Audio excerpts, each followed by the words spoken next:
अस्सलाम वालेकुम, मेरा नाम हुसैन जुल्फ़िकार है और मैं रेसिकेम प्राइवेट लिमिटेड में सेल्स एंड मार्केटिंग के फ़राइज़ अंजाम देता हूँ। आज हम अपनी रेसिकेम की पॉडकास्ट कह लें, इंटरव्यू कह लें, उसका हम सबसे पहला सेशन रिकॉर्ड करने जा रहे हैं। आज के हमारे पहले सेशन में हमारे साथ जो है वो सोहेल मेमन साहब हैं। सोहेल मेमन साहब मेरे सबसे पहले तो बहुत अच्छे कस्टमर और फिर मेरे बहुत अच्छे दोस्त भी हैं। और मैं हमेशा कहता हूं कि मेरा ज़ाती तौर पे मानना है कि जो भी एक अच्छा प्लम्बर है वो ही can make a phenomenal and a fantastic water proofer. मतलब जो एक अच्छा प्लम्बर है वो एक अच्छा वाटर प्रूफर हमेशा रह सकता है। उसकी वजह ये है कि हमारी जो इमारत है उस इमारत के अंदर जितना भी हमारा पानी है जो कि हमारी बिल्डिंग के अंदर सर्कुलेट हो रहा है, जो कि हमारे किचन्स में, वॉशरूम्स में, मुख्तलिफ एरियाज़ में जो भी हमारे प्लम्बिंग की लाइंस है, उसको एक प्लम्बर से ज़्यादा बेहतर या एक ऐसा शख्स जिसका इस इंडस्ट्री से जो है ताल्लुक़ है, उससे बेहतर कोई नहीं समझ सकता। तो जहाँ पे बात आती है वाटर प्रूफिंग की, जहाँ पे हमें पानी की आमदोरफ्त का पता हो, ज़ाहिर है पानी के ये तो एक प्लम्बिंग तो एक बहुत क्रूशल इंटरनल सोर्स है, और इसके अलावा जो हमारी बारिशें हैं और जो हमारा ज़ेरे ज़मीन वाटर टेबल है वो भी एक बहुत ही ज़्यादा क्रूशल सोर्स है जहाँ से बिल्डिंग और इमारतों के अंदर पानी आता है। तो विदाउट फर्दर एड्यू मैं तारुफ़ करवाऊँगा हमारे बहुत अच्छे दोस्त सोहेल मेमन साहब का। सोहेल भाई की जो है हुसैनाबाद में एक सैनिटरी की शॉप है सर, प्लम्बिंग एंड सैनिटरी की, और रिसेंटली इन्होंने DHA में आफ्टर हमारा प्रोडक्ट आजमाने के बाद और बिल्कुल उनको भरोसा होने के बाद, 2-3 प्रोजेक्ट निकालने के बाद, प्रूफ ऑफ कॉन्सेप्ट होने के बाद, DHA में most recently Sumer construction chemicals and tile bond के नाम से एक आउटलेट खोला हुआ है जहाँ पे ये हमारा मटीरियल सेल भी करते हैं और सर्विसेज भी प्रोवाइड कर रहे हैं इस वक्त वाटर प्रूफिंग की। तो सोहेल भाई क्या हाल है? अल्हम्दुलिल्लाह, कैसा चल रहा है, काम काज वगैरह सेट है? बस बेहतरीन। सोहेल भाई थोड़ा सा अपना अपब्रिंगिंग के बारे में बताइएगा, अर्ली डेज़ में कब से इस फील्ड में हैं, क्या कर रहे हैं, उसके बाद फिर हम आगे जो है अपनी जो भी बातें हैं वो करेंगे। बिल्कुल इसी तरीके से है। असल में 96 से मैंने आपको बताया था कि अपनी शॉप थी, सैनिटरी शॉप हुसैनाबाद में, सोहेल सैनिटरी के नाम से, वो ज्वाइन की मैंने 96 में, कि वो शॉप मेरे मामू और वालिद साहब चलाते थे। फिर यूँ करते करते प्लम्बिंग की फील्ड के अंदर एक अबूर हासिल हुआ, कुछ चीज़ें पता चली, वक्तन टाइम के साथ चीज़ें चेंज होती गई, ठीक है। फिर प्लम्बिंग के अंदर फिर बहुत सी चीज़ें, अब जैसे वॉशरूम लीकेज हो जाते हैं। सोहेल भाई पाइप से शुरू करते हैं, पहले किस तरह का पाइप आता था? देखिए पहले तो GI पाइप चल रहा था हमारा, ठीक है ना। GI पाइप के साथ वक्त के साथ फिर आपका PVC पाइप आ गया, जिसमें AGM पाकर अब आजकल स्टील तो मुख्तलिफ UPVC NCPVC पाइप आ गया। उस टाइम तो GI चलता था। तो अब प्रॉब्लम ये हो गया कि जिस तरह पाइप चेंज हुआ है इस तरह प्रॉब्लम भी बहुत ज़्यादा क्रिएट होना शुरू हो गए। अब बेसिकली होता क्या है कि लोग कहते हैं यार वॉशरूम लीक हो गया, हमारा पाइप लाइन डैमेज है, या वाटर की line damage, sewerage line damage हो गई है, वाटर की लाइन डैमेज हो गई है। तो बेसिकली ये होता ये नहीं है। ज़्यादातर मैंने देखा है टाइल ग्रोडिंग खुल जाती है और फ्लोर वेस्ट जिसको हम कहते हैं जाली, ठीक, उसके अंदर वाटे सही नहीं होते हैं। ये वाटे पे भी मैं आपके पास आऊँगा। तो हम पहले तो आप प्रॉब्लम्स डिफाइन कर लें, फिर वो जो एक जो चीज़ आपने बताई, जैसे टाइल ग्राउंड बताया, टाइलिंग बताई, वाटा भी एक चीज़ है, उसके अलावा आप आ जाएं जैसे कि WC और टाइल के बीच में जो जॉइंट होता है, P-ट्रैप जिसको हम कहते हैं, P-ट्रैप और WC हो गया, उसके जॉइंटिंग के अंदर उसमें भी वाटा होता है। इस तरह आप हमारा कमोड है, कुछ जगह पे हैंगिंग है, कुछ जगह पे फ्लोर पे है। अब फ्लोर पे जहाँ पर वो कमोड लगता है ना, वो सही तरीके से जॉइंट या उसकी फीलिंग नहीं होती है। अगर फीलिंग होती भी है तो वो वाइट सीमेंट से होती है। वाइट सीमेंट के अंदर इस वक्त वो क्वालिटी नहीं है जो पहले होती थी, आज से जो 10 साल या 15 साल पहले खेल हैं। अच्छा जगह सोहेल भाई, इससे थोड़ा सा मैं डिसएग्री करता हूँ। होता है एक फील्ड में आदमी रहता है, मेरे ख्याल से पहले की निस्बत और अब में अगर आप मुझे बोलेंगे ना मटेरियल का, क्योंकि देखिए मेरा तो ताल्लुक मटेरियल से है। मैं हमारी कंपनी रेसिकेम 99 से, आपको भी पता है कि सर कंस्ट्रक्शन मटीरियल्स मुख्तलिफ कर रही है। हम जो है 2011 से हमने ड्राई ब्लेंड की भी मैन्युफैक्चरिंग शुरू की है। मेरा ये मानना है कि मटेरियल जो रॉ मटेरियल होता है या जो ज़मीन से क्योंकि देखिए सीमेंट भी तो ज़मीन से ही शुरू होता है ना। अब मैं ये तो नहीं कहूँगा कि यार पहले 80 की या 70 की दहाई से लेकर 2022 में ज़मीन में कोई खासी तब्दीली आई है। वही सोर्स है, वही चीज़ें मिलती जुलती। उस ज़माने में जैसे प्रोसेसिंग होती थी, अब तो शायद प्रोसेसिंग भी बेहतर हो गई है, टेक्नोलॉजी का भी इजाफा हो गया है। तो मेरा नहीं मानना कि मटीरियल में कुछ मामला है। मेरा ज़ाती तौर पर यह मानना है कि देखो पुराने वक्तों में जो मिस्त्री होता था, जो मजदूर होता था ना, वो अपने काम में फ़ख्र महसूस किया करता था। हम उसको कारीगर बोला करते थे। मेरे जो पुराने उस्ताद हैं जिन्होंने मुझे इस फील्ड में काम भी सिखाया, वो यही कहते थे कि यार पहले जो मजदूर होता ना वो अपने काम में फ़ख्र महसूस करता था, ठीक है ना, उसकी वर्कमैनशिप होती थी, काम करने का तरीका सलीका सब चीज़ें होती थी। तो वो जो काम करता था, जो उसकी क्वालिटी होती थी ना, वो उसमें बड़ा निखार लाता था। मेरा पुराने एक उस्ताद थे, उन्होंने मुझे एक चीज़ बताई थी। उन्होंने मुझे बोला था कि यार अगर तेरा मटेरियल सही भी ना हो ना, लेकिन किसी बंदे को काम की समझ हो ना, तो वो बिल्कुल ऐसे हल्के मटेरियल से भी रिजल्ट निकाल सकता है। बिल्कुल, ये तो ठीक है जी। लेकिन अगर आप उसको अच्छे में अच्छा सोने की चीज़ दे दो, लेकिन उसको इस्तेमाल करना ही नहीं आता, तो वो तो काम के वैसे ही बड़ा गलत कर देगा। क्या क्या ख्याल है? बिल्कुल, ये बात तो 101% आपकी सही है। इस तरह भी होता है, आप अच्छे से अच्छी चीज़ भी दे दें, अगर उसको लगाना ही नहीं आएगी तो किस तरीके से काम हो। ऐसा ही है, ऐसा ही फिर होता ही है कि उसकी गलती फिर वो मटेरियल पे जाती है, क्योंकि गलती उसने की होती है और इल्ज़ाम लगता है मटेरियल के ऊपर ऐसा ही है, कि यार ये मटेरियल आपका सही नहीं था। जबकि ऐसा नहीं है, वो आपकी बात सही है।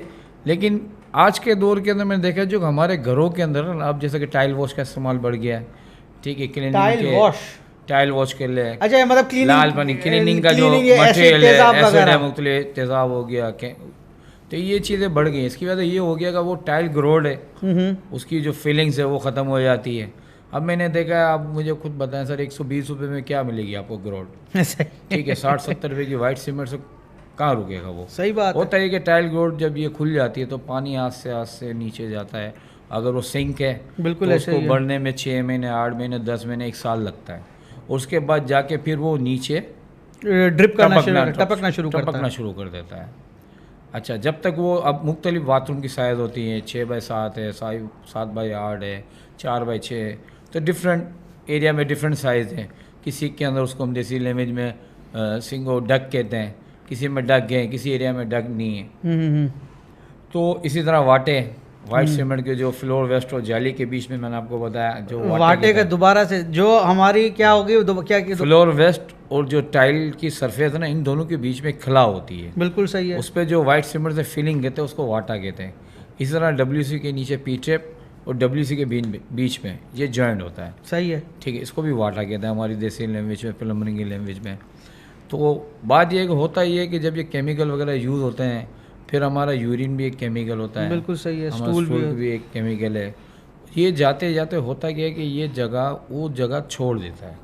अब घर के अंदर मैट काम करने वाली है या घर की यूज़ के अंदर फीमेल के, वो जाती हैं बाल्टी जैसे गिराती हैं।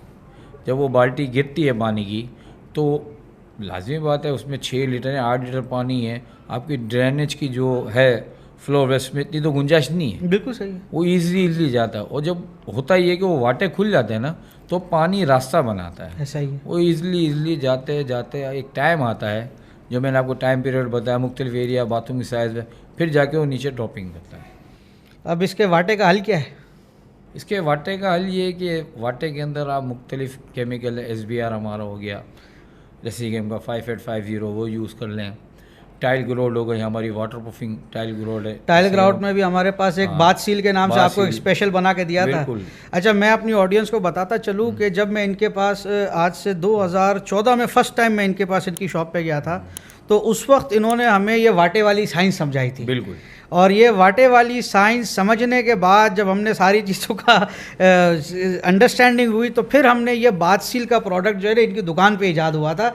उसका हमें फर्स्ट टाइम जो आइडिया आया था वो आपकी शॉप से आया था। अच्छा, ये मैं आज आपको बता रहा हूँ। तो उस वक्त हम लोग क्या करते थे, हम लोग SBR रेकमेंड करते थे। अब SBR इज़ बेसिकली इसकी एक अपनी केमिस्ट्री, अपनी एक साइंस है। हमने उसके बाद बाथ सील में वो वाला लिक्विड इनकॉर्पोरेट किया है और वो वाले पाउडर के अंदर कुछ केमिकल्स डाले हैं जो माइल्ड एसिड, जो तेज़ाब होता है ना, जिससे वॉशरूम की सफाई होती है, उससे जो देखिए हर चीज़, एक चीज़ समझिएगा, डिटेरियोरेट हर चीज़ होती है। अगर जैसा आपने वाइट सीमेंट की मिसाल दी है, सादे ग्राउट की मिसाल दी ना, वो आपको साल 1.5 साल खींच के दे देगा। लेकिन हमने क्या किया कि हमने कहा इसी मटेरियल की लाइफ भी बढ़ा दे। दूसरा जो यहाँ पे मसला था वो ये था कि जो हमारा कारीगर है भाई, उसको लगाने में आसानी चाहिए। जैसे वो सादा वाइट सीमेंट खींचता है या सादा ग्राउट खींचता है, उसी तरीके से जो है ना उसकी एप्लीकेशन का प्रोसेस होना चाहिए था। तो आपने देखा होगा कि जब आप बाथ सील लगाते हो तो बाथ सील को लगाने के तरीके में हमने कोई तब्दीली नहीं की थी। बिल्कुल, आज भी वो वैसी ही बाथ सील लगाता है जैसे ग्राउट लगाता है, लेकिन मटेरियल की परफॉर्मेंस पे फ़र्क है, बहुत फ़र्क है।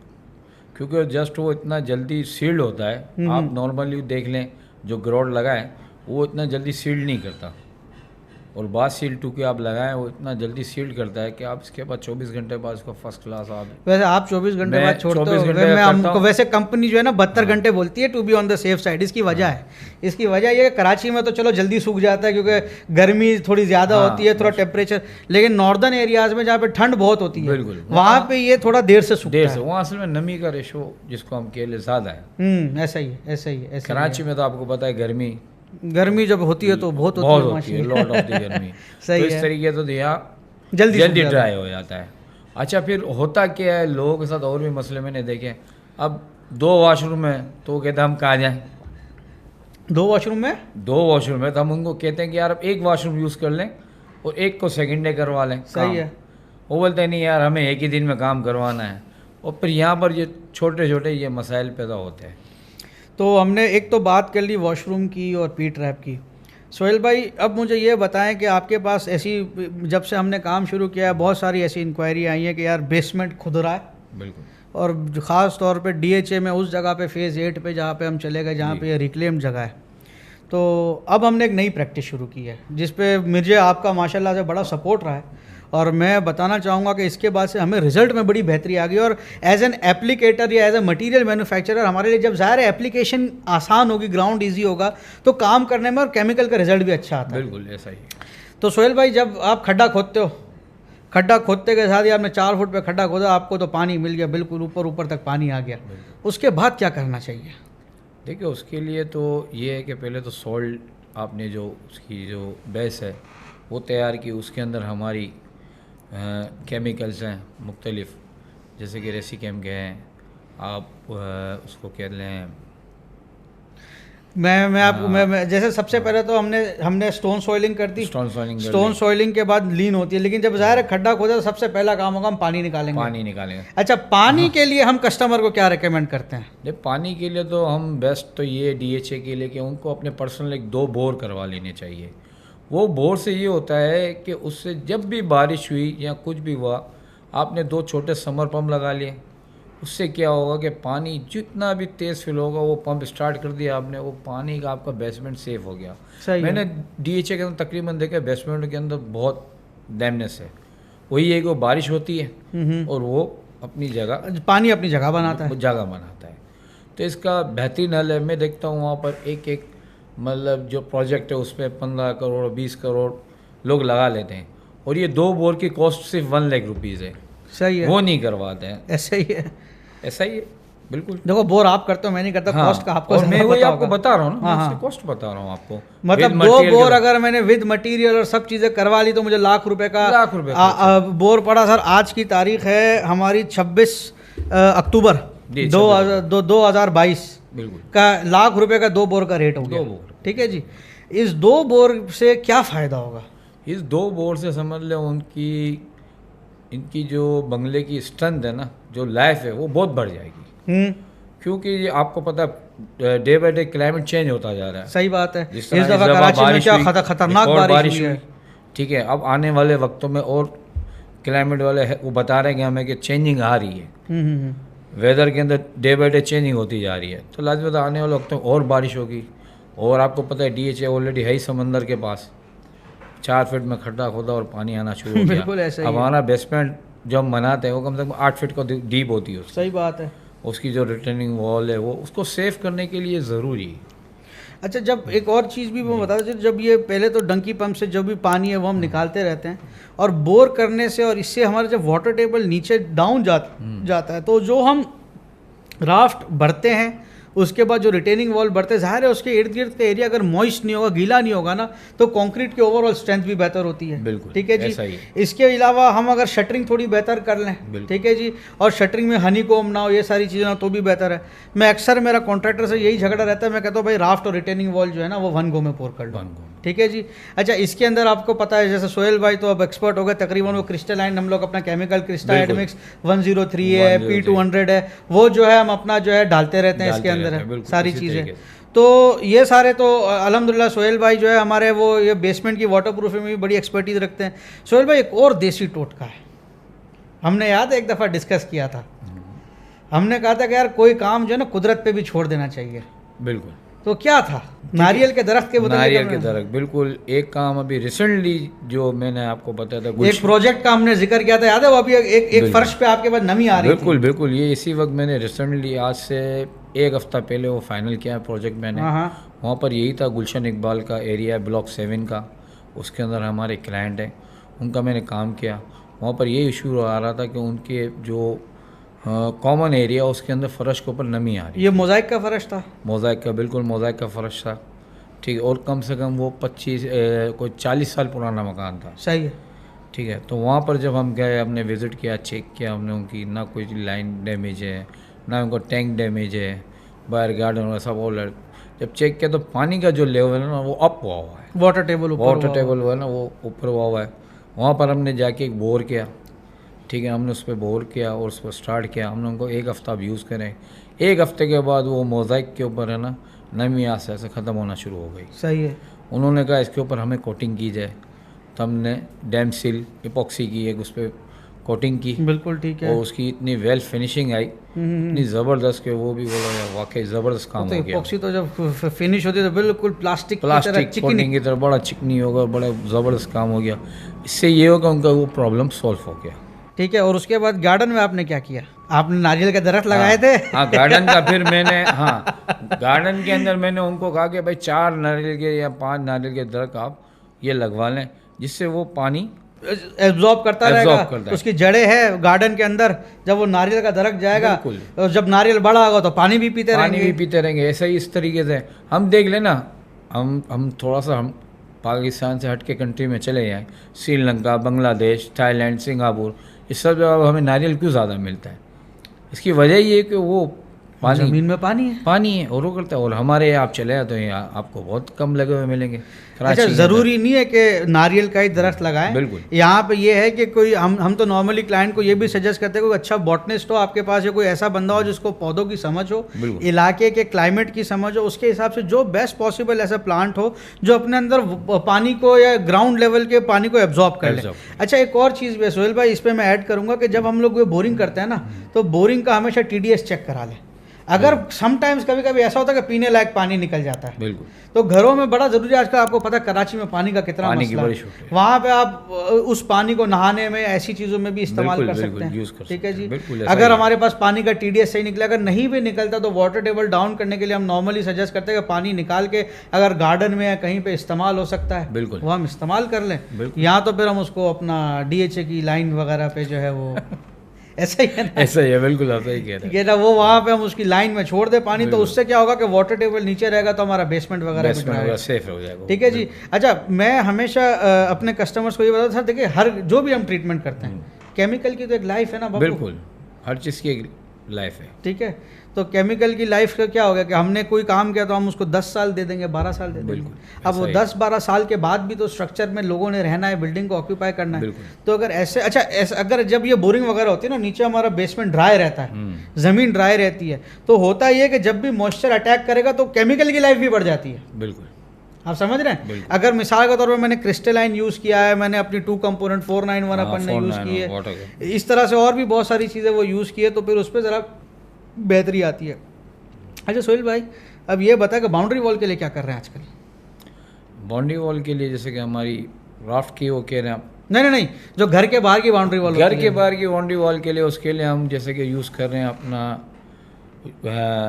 डैमसिल इपॉक्सी, ठीक है, एक ये यूज़ कर रहे हैं। अच्छा, क्रिस्टलाइन कोटिंग तो नॉर्मली सोहेल भाई उधर बेसमेंट वगैरह में यूज़ होती है।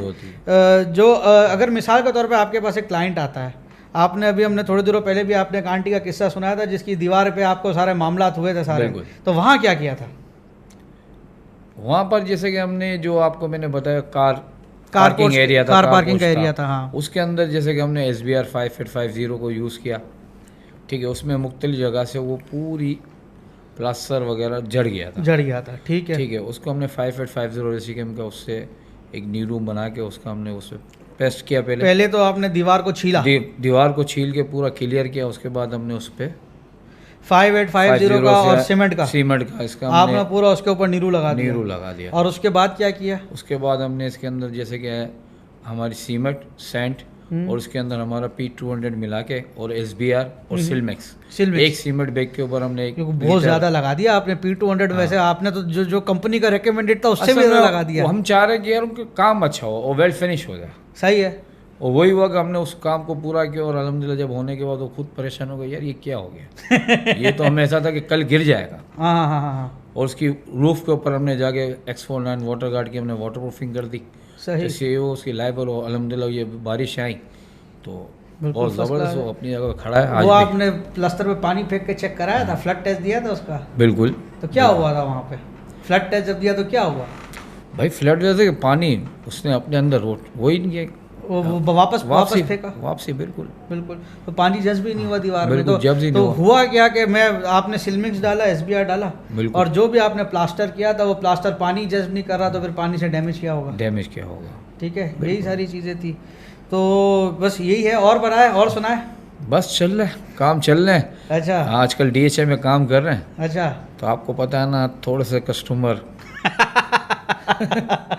यार ये वाली स्टोरी सुनने वाली है, क्योंकि ये वो वाले मेरे थोड़े दिल के दर्द है। बिल्कुल। मैं अपनी ऑडियंस को बताता चलूँ कि पहले हम भी खुद भी ठेके लिया करते थे, लेकिन हमें दो चीज़ों में बड़े प्रॉब्लम होते थे। एक तो हमें लेबर का बहुत इशू होता था, क्योंकि ज़ाहिर है हम एक मटीरियल मैन्युफैक्चरर हैं, तो लेबर की micro management day to day basis पे करना जो है ना बहुत मुश्किल हो जाती है। और दूसरा बापू जो अपने दोनों के दिल का दर्द है। असल में होता ही है, काम होने के बाद मैंने देखा है क्लाइंट बोलता है अच्छा यार अभी रुक जाएं, कल ले लें पेमेंट। जब हमने काम कर दिया, आपको सर्टिफाइड कर दिया, आपको फ्लड टेस्ट दे दिया, हमने ओके कर दिया, ऑक्यूपाइड कर दिया, हमें फारिग करें। वो बोल रहे हैं नहीं है। फिर उसको मैं बोलता हूँ जैसा आप कहते हैं, मैं बोलता हूँ चिकना मैंने कहा वो चिकना है। सही है। इस तरीके से तो यही होता है। मैंने देखा अक्सर काम होने के बाद, अभी रिसेंटली हुआ है मेरे साथ। ये स्टोरी अच्छी है, मतलब क्या हुआ था? बस ये वो काम पूरा हो गया, इसके अंदर हमने उनका जो था इपॉक्सी किया, मतलब डैम सील लगाया आपने? फिर डैम सील लगाया। अच्छा, इसके अलावा हमने उसके अंदर क्रैक हील, हमारी एक क्रैक प्रोडक्ट फिलिंग है की जो थी। क्रैक फिलिंग वो की उससे। अच्छा, इसके बाद उनके जो स्टोन है पत्थरों के ऊपर मैंने देखा है वो पत्थर लगे होते बाउंड्री वॉल पे, ठीक है ना, वहाँ से भी पानी ऊपर चढ़ रहा होता है। ऊपर चढ़ रहा था। उसके ऊपर हमने स्टोन, जो अपना स्टोन गार्ड है वो उसका स्प्रे करके उसको, और जब क्या उसको हमने जब फ्लड टेस्ट दिया, वो पानी इस तरह के, उसकी वीडियो है मेरे पास कि मेरा लड़का पानी कैसा आबशार खोल के बैठा हुआ था, यूँ छड़क रहा था, ये 2 इंच का पानी इतना मोटा। उसका जब हमने पूरा फ्लड टेस्ट किया तो पानी रिटर्न आ रहा था, बैक आ रहा था। वो फ्लड टेस्ट तो नहीं हुआ बेसिकली, आपने उसमें पानी छिड़क के देखा। फ्लड टेस्ट होता तब है जब एक जगह पे हम पानी खड़ा करते हैं, तो आपने तो उस पर पूरा पानी शावर किया ना आपने, शावर करके उनको दिखाया कि देखिए पानी अब अपने अंदर ऑब्जर्व नहीं कर रहा। सही, क्योंकि जब बारिश इसको हिट करेगी या बारिश जब लगेगी ना, तो ये पानी अपने अंदर नहीं लेगा। सही बात है। जब अगर वो पानी अपने अंदर लेगा तो आपकी जो वॉल है अंदर की उसको वो डैमेज करेगा। ठीक है सोहेल भाई, इस तरीके से ये चीज़ें हैं, चले छोटी छोटी चीज़ें। और सोहेल भाई और मार्केट के क्या दर्द है, लेबर के आपको क्या दर्द है? लेबर का बस क्या बताएं आपको, लेबर शाम होती है वो खड़ी हो जाती है। वो तो सबके पास होती है, वो तो उसका हक है। वो बोलती है भाई हमें पैसे दें, और हम क्लाइंट तो को कहते हैं बताते ये चीज़ है, तो वो बोलते हैं नहीं यार आप फेस करें। मैं कह यार ये कैसे? ये कभी भी मैं आपको बताऊं ना, किसी भी कॉमन आदमी ने कभी अपने घर पे काम करवाया हो ना, उसको लेबर और कॉन्ट्रैक्टर का ही उसके दिल का दर्द है। बिल्कुल। लेकिन हमारे जैसे, क्योंकि ये कॉन्ट्रैक्टिंग का काम कुछ मुख्तसर अरसे के लिए मैंने भी किया था, हमारे दिल का दर्द सोहेल भाई क्या है, शायद आप थोड़ा सा शर्मा रहे हैं, मैं खुल के बताता हूँ। हमारे दिल का दर्द ये है कि जब बंदा सही काम करने वाला होता है ना, समटाइम्स क्या होता है क्लाइंट उसको पूरा निचोड़ देता है, नंबर 1। नंबर 2, पेमेंट जो है ना भाई वो टाइम पे अनफॉर्चुनेटली मिलती नहीं। ठीक है, अगर आपके पास एक कॉन्ट्रैक्चुअल एब्लिगेशन है, आपने बंदे के साथ काम करना है, आपने उसको एडवांस दे दिया, अब पता फिर एंड में मैंने क्या करना शुरू कर दिया था, मैं कहता था कि काम एंड में ख़त्म हो रहा होता था ना, हमें समटाइम्स काम को जानबूझ कर रोकना पड़ता है। क्यों? ताकि क्लाइंट पैसे दे दे। क्लाइंट पैसे दे, बिल्कुल। क्योंकि समटाइम्स हमें फील होता है कि यार अगर काम कंप्लीट हो गया ना, सी गर्ज मुकम्मल हो गई, वो कभी भी दे तो मिल तो जाते हैं लेकिन बहुत देर नहीं मिलता। टाइम पे एग्जैक्टली हम जो मेहनत कर रहे हैं या हम जो सर्विस दे रहे हैं वो यही होता है कि हमें टाइम पे पेमेंट तो मिल जाए। ऐसा ही। और वही मैंने आपको बताया, रिसेंटली मैंने काम किया, वो फिनिश किया, आज उसको 15 दिन हो गए, मुझे पेमेंट नहीं मिली। आपने बड़े मज़े की बात बोली थी, मैं रिपीट कर देता हूँ। आपने कहा था घर के बाहर, आपने मुझे बोला था वीगो खड़ी है, डबल केबिन खड़ी है, सिक्योरिटी मर्सिडीज बेंज जैसी जी। बड़ी बड़ी गाड़ियां खड़ी हुई है, और आपका बिल कितना था? बिल मेरा समथिंग समझ 1 लाख रुपए। लाख रुपए। अब वो लाख रुपए के लिए आपको कितना तंग किया? कम से आज 15 दिन हो गए मुझे। अब मैं क्या बताऊं आपको दर्द अपने दिल का, ठीक है ना, वो अभी भी मुझे नहीं मिले।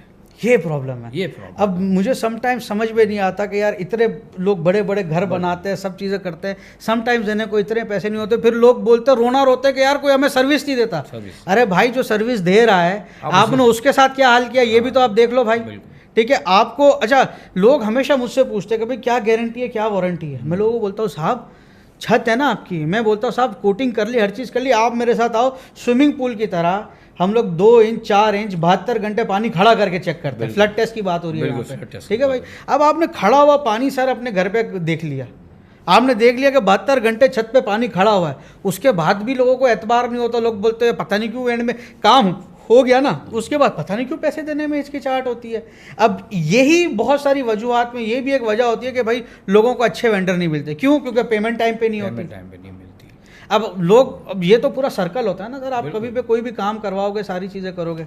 अच्छा सोहेल भाई, पूरा बाथरूम भी बनाने की सर्विस देते हो? बिल्कुल अल्हम्दुलिल्लाह, पूरा बाथरूम ही बना लेते हैं हम। ठीक है जी। हर तरह का। और ये जितनी भी जो फैंसी से फैंसी सैनिटरी फिटिंग हो गई, बिल्कुल हर तरह की आपकी गुरोई नंबर 1 है, जकूजी टब हो गया है, या जो भी एनीथिंग आपके हैंगिंग कमोड हो गए, वॉल हैंगिंग कमोड हो गई, हर तरह की क्यूबी हो गई, सही। इस तरह की पूरी सर्विसेज हम देते हैं। चलें न ख़वातीन व हज़रात, that was it from us. हमें सुनने का बहुत बहुत शुक्रिया। मैं सोहेल भाई की जो डिफेंस में और हुसैनाबाद में जो शॉप है उसकी लोकेशन नीचे डिस्क्रिप्शन में डाल देंगे हम लोग। हमारे यूट्यूब और मुख्तलिफ सोशल मीडिया के प्लेटफॉर्म्स को लाइक कीजिएगा, सब्सक्राइब कीजिएगा और बेल आइकॉन को प्रेस करना मत भूलिएगा। थैंक यू वेरी मच और अस्सलाम वालेकुम।